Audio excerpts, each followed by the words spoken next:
Hello everyone, welcome to a new video class on design patterns, and in this opportunity we're going to be talking about the decorator pattern.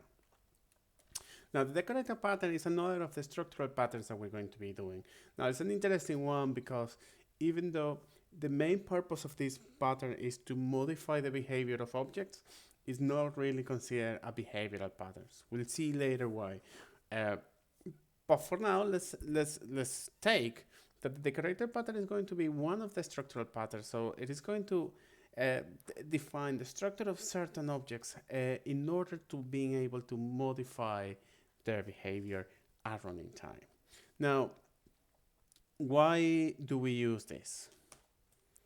So, in general, if I have different classes with different behaviors, I might use inheritance and abstraction for them.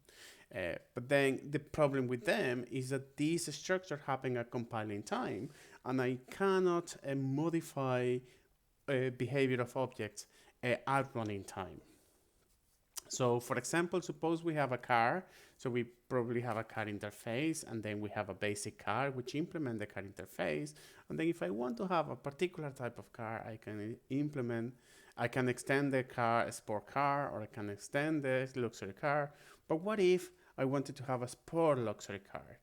So that means that I will have to have more classes. So the more classes I have, the more varieties of cars I want to have, then the more classes I'm going to need in that case. So this approach is okay, but it might be big and it might be complex. So the decorator pattern is going to allow us to simplify this model. So how is this going to be used? Well, we're going to have my basic car and my car interface anyway. That is always going to be there. But then instead of having subclasses of the basic car, what I'm going to do is I'm going to have another class that also implements the car interface, and that is going to be called my car decorator. Now, in my car decorator, I will have subclasses of sub-decorators, and they're going to be, for example, the sport car and the luxury car. What this is going to allow me to do is that it's going to allow me to create as many sport cars as I want, as many luxury cars as I want, but it will also allow me to do combinations of them. And then if I have more subclasses, it will allow me to create other combinations of them as well.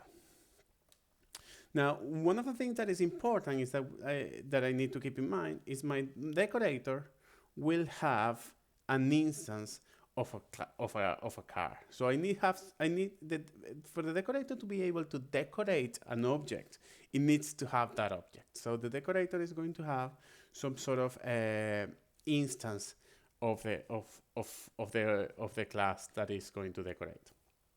Now, in this case, in this example, my target would be my basic car. But whatever my target is going to implement the target interface, and so is the decorator. So it's almost like the decorator is having an instance of itself. We'll see that in the code, because I know that might be a little bit confusing. So we're going to do this together, and that is going to happen in the next video. But what I'm going to ask you to do is, using the pre-class version of the code, try to implement this class diagram that I'm giving you. So let's take a look at the code that I have given you already. So you have an interface called car, and that car has only one method, just to make it simple, called assemble. So every time I have any car, the car has to have an assemble method. So let's take a look at the basic car.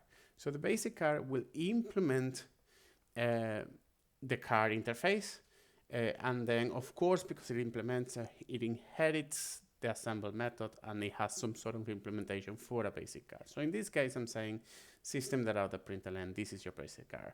So if I go to my main class, I can create a new instance of the basic class, and I treat it as a car. So I have it there as the interface, not the concrete classes. So my car C1 is equals to a new basic car, and then I can call the method assemble from there. So this should be working with no problem.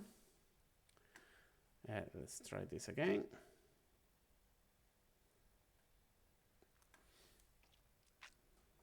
There you go. So that's my basic car working. So what I'm going to ask you to do is try to give yourself a good 10 or 15 minutes, and with the class diagram that I have given you already, try to implement the decorator class in this code and see how you would use it. So thank you for watching, and I'll see you in the next one.